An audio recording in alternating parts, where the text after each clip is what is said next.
2026 সালে বাংলাদেশে জনপ্রতি সর্বনিম্ন ও সর্বোচ্চ ফিতরা কত টাকা? পরিবারের ছোট শিশু ও নবজাতকের জন্য কি ফিতরা দিতে হবে কিনা? আপনি কি টাকা দিবেন নাকি খাদ্য দিবেন? প্রশ্ন উত্তর হলো যে নবী করিম সাল্লাল্লাহু আলাইহি সাল্লাম বলেছেন, যাকাতুল ফিতর তুহরাতান লিস-সাইমি আনিল লাগবি ওয়ার রাফাস ওয়া তু'মাতাল লিল মাসাকিন।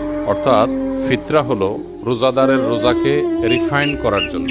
রোজাদার রোজা রেখে ভুল কিছু বলে ফেলে, অহেতুক কোনো কথা বলে ফেলে, কোনো কাজ করে থাকে যেটার ফলে রোজার গুণগত মান ক্ষুণ্ণ হয়। এ সকল ত্রুটি বিচ্যুতি থেকে রোজাকে পরিচ্ছন্ন এবং পবিত্র করবার জন্য ইসলাম ফিতরার বিধান দিয়েছে। এজন্য রমজান মাসের শেষে আমরা যে ফিতরা দিয়ে থাকি, সদকা ফিতর দিয়ে থাকি, এটা মূলত আমাদের পুরো মাসের রোজাটাকে পরিচ্ছন্ন করার জন্য, এটাকে অন্য সব ভুল ত্রুটি থেকে পবিত্র করে আল্লাহর কাছে গ্রহণযোগ্যতার উপযুক্ত করা, এটাই হলো এই ফিতরার অন্যতম উদ্দেশ্য। ফিতরার আরেকটা উদ্দেশ্য নবী সাল্লাল্লাহু আলাইহি ওয়াসাল্লাম বলেছেন, সেটা হলো তু'মাতাল লিল মাসাকিন, মিসকিনদের খাদ্য দান কর্মসূচি। পৃথিবীর ইতিহাসে এটাই সম্ভবত সর্বপ্রথম ব্যাপক এবং সমাজের সর্বস্তরের মানুষের জন্য, দুস্থ মানুষের জন্য খাদ্যদান কর্মসূচি। আজকের পৃথিবীতে বহু খাদ্যদান কর্মসূচি, কর্মের বিনিময় খাদ্য, নানান প্রযুক্তির কথা আমরা জানি। কিন্তু ১৫০০ বছর আগে আল্লাহ নির্দেশে নবী করিম সাল্লাল্লাহু আলাইহি সাল্লাম রমজানের শেষে সকল রোজাদারদেরকে, সচ্ছল রোজাদারদেরকে যে ফিতরা দেওয়ার নির্দেশ করেছেন, এটার উদ্দেশ্যই হলো যে ঈদের একটি দিন অন্তত সকল অসহায়, দুস্থ, গরিব, অভাবী মানুষের বাসায় খাবারের ব্যবস্থা যেন থাকে।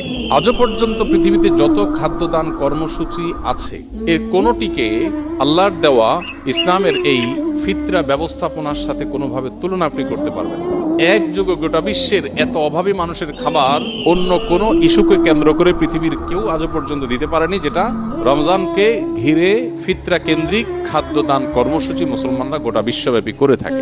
তো এই ফিতরা সম্পর্কে আমাদের অনেকেরই জানার থাকে, এবছর ফিতরা কত, এটার মূল কনসেপ্টটা আমাদের একটু জানা দরকার। ফিতরা কি প্রতি বছর চেঞ্জ হওয়ার জিনিস কিনা? আমরা প্রতি বছর তো ফিতরার দাম, মূল্য নির্ধারণ হয়ে থাকে। তো এটার উত্তর হলো যে ফিতরা যেহেতু খাদ্যদান কর্মসূচি, খাদ্যের পরিমাণ, পরিমাপ এটা শরিয়া ঠিক করে দিয়েছে। খাদ্যের মূল্য দিয়ে যদি ফিতরা আদায় করা হয়, তাহলে সেক্ষেত্রে খাদ্যের মূল্য তো উঠানামা করে। সেই হিসেবে ফিতরা কত হয়, এক এক বছর এক একটা হতে পারে। নবী করিম সাল্লাল্লাহু আলাইহি ওয়াসাল্লামের হাদিসে মূলত প্রধান যে খাদ্য, যেটাকে আমরা প্রিন্সিপাল ফুড বলি, মেইন খাদ্য যেটা, এই জাতীয় খাদ্য দিয়ে ফিতরা আদায় করবার নির্দেশনা দেওয়া হয়েছে। যেমন গম, আটা, জব, খেজুর, কিশমিশ, এই সমস্ত খাবার দিয়ে মূলত ফিতরা দেওয়া নির্দেশনা নবী সাল্লাল্লাহু আলাইহি ওয়াসাল্লাম দিয়েছেন। এখন এই খাবার কি পরিমাণ দিতে হবে? এখানে আগের যুগে যে খাবার মাপার যে বিভিন্ন পাত্র ছিল, ধামা জাতীয় বিভিন্ন সাইজের, সেই পাত্রের পরিমাপের মধ্যেও একই পাত্র এক এক এলাকায় এক এক রকম ছিল। এর উপর ভিত্তি করে সামান্য এদিক সেদিক একটু কম বেশি এর পরিমাপ এর ব্যাপারে ওলামাদের মত পার্থক্য আছে। তো আমরা যেহেতু ইস্যুতে সাধারণত যেটা সবাই করি, সতর্কতামূলক ভাবে একটু বাড়িয়ে আমরা দিয়ে দিই।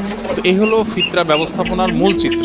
পরে এক সময় ফুকাহা একরাম অনেকেই গবেষণা করলেন যে নবী করিম সাল্লাল্লাহু আলাইহি ওয়াসাল্লামের সময়কার পৃথিবীতে সাধারণত পণ্যের বিনিময়ে পণ্যের কেনা বেচা হতো, মুদ্রার বিনিময়ে পণ্যের কেনা বেচা খুবই কম হতো।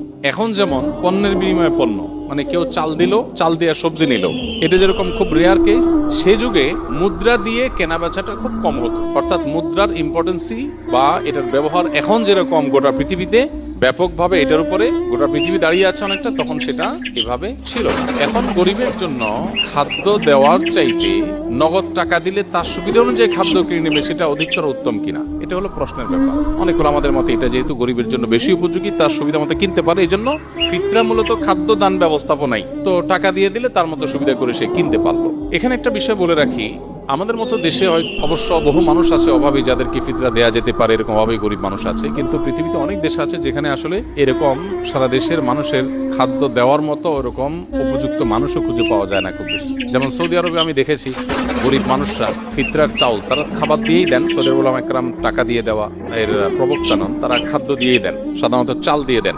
এখন একজনের পক্ষ থেকে তারা 2 কেজি 2.5 কেজি চাল দিয়ে দেন। ফ্যামিলি কয়েকজন হলো ওইভাবে তারা বস্তা করে বিক্রি করেন। দোকানগুলোতে সব ফিতরা উপলক্ষে, রমজান উপলক্ষে ফিতরার চাল বিক্রি হয় বিভিন্ন প্যাকেজে, 5 কেজি 10 কেজির বস্তা। আমি দেখেছি যে সেখানে গরিবরা অনেকেই চালের স্তূপ হয়ে যায়, কারণ গরিব তো খুব কম, ফিতরা তো সবাই দিচ্ছে আর সবাই তো চালই দিচ্ছে। তো এমনও দেখা গেছে যে গরিব মহিলা উনি পিকআপে করে মসজিদের সামনে আসছেন চাল কালেকশন করার জন্য, এবং এটা কমন চিত্র সৌদিতে। সবাই যে পরিমাণ চাল দিচ্ছে, উনি পিকআপ রেখে দিচ্ছে সামনে, রেখে বসে আছে, সবাই চাল এনে ফেলে দিচ্ছে, পিকআপ স্তূপ হয়ে গেছে। পরে এই চালটা কি হয়, বাংলাদেশি ইন্ডিয়ান যারা সেখানে শ্রমিক বা প্রবাসী আছেন, অনেক সময় দেখা যায় যে চাল দাতা কিনেছেন 30 রিয়াল দিয়া, ওই যে মহিলা বিক্রি করতেছে 15 রিয়ালে, প্রবাসী বাংলাদেশি বা অন্য যারা আছে তারা সেটা কমে কিনে নেয়। তো এটাতে দিন শেষে আসলে ওই যে গরিব যে তার ক্ষতি হলো, অর্থাৎ লসটা মূলত তার হলো। এটা একটা বাস্তবতা। এর প্রেক্ষিতে ওলামায়ে আহনাফ, অনেক ওলামায়ে ইকরাম বলেন যে ফিতরা যদি টাকা দিয়ে পয়সা দিয়ে দিলে গরিবের আরো বেশি উপকার হয়, তাহলে সেক্ষেত্রে এটা দিয়েও দেওয়া যাবে, কিন্তু মূল লাইনটা হবে ওই খাদ্যকে কেন্দ্র করে। কথাটা বোঝা গেছে? তো সেই হিসেবে এই বছর সম্ভবত 110 টাকা সর্বনিম্ন, কারণ যে ফিতরা তো কিশমিশ দিয়ে দেওয়া যায়, গম দিয়ে দেওয়া যায়, খেজুর দিয়ে দেওয়া যায়, অতএব ভ্যারি করে। যখন আপনি সবচেয়ে ভালোটা দিয়ে দিবেন, পরিমাণও কম বেশ আছে, এক একটা এক পরিমাণ, তো সবচেয়ে ভালোটাতে যখন দিবেন তখন দাম অনেক বেশি হবে। এজন্য সর্বোচ্চ ফিতরা এবার ধার্য হয়েছে সম্ভবত 2800 টাকা, আর সর্বনিম্ন 110 টাকা। তো এই যে টাকা, আপনি কি টাকা দিবেন নাকি খাদ্য দিবেন? এটা যদি বলেন, আপনি যদি কোনো গরিবকে খাদ্য দিলে তার উপকার হবে, আপনি জানেন, কোনো সন্দেহ নেই। আমার দেশে বহু গরিব আছে যাদের খাবার দিলে, আসলে চাল কিনে দিলে, ডাব বাজার করে দিলে তার উপকার হয়, তো আপনি খাদ্য দিয়ে দিবেন। আমি ব্যক্তিগতভাবে সাধারণত ঈদকে কেন্দ্র করে ফিতরার জন্য গরিব কোনো পরিবারকে সবার পক্ষ থেকে আমি চাল কিনে দিই, আর এক্সট্রা হিসেবে নিজে থেকে ঈদ উপলক্ষে আরো কিছু খাবার মুড়ি টুড়ি কিনে যাতে করে সুন্দর করে তারা খেতে পারে, এটা করি। এর শরীয়ত আমাকে শরীয়ত নির্দেশ দিয়েছে শুধুমাত্র আমাকে মৌলিক খাদ্য যে ড্রেসটা দিতে, পাশাপাশি অন্য কিছু নফল হিসাবে আমি দেই, এটা আমার নিজস্ব চর্চা। বাট এটা নিয়ে যে পরিমাণ আমাদের মধ্যে আপনার বিতর্ক, বর্ষা এবং অনেক বেশি এটা নিয়ে আমাদের দেখা পাল্টাপাল্টি বক্তব্য, এটা অনভিপ্রেত।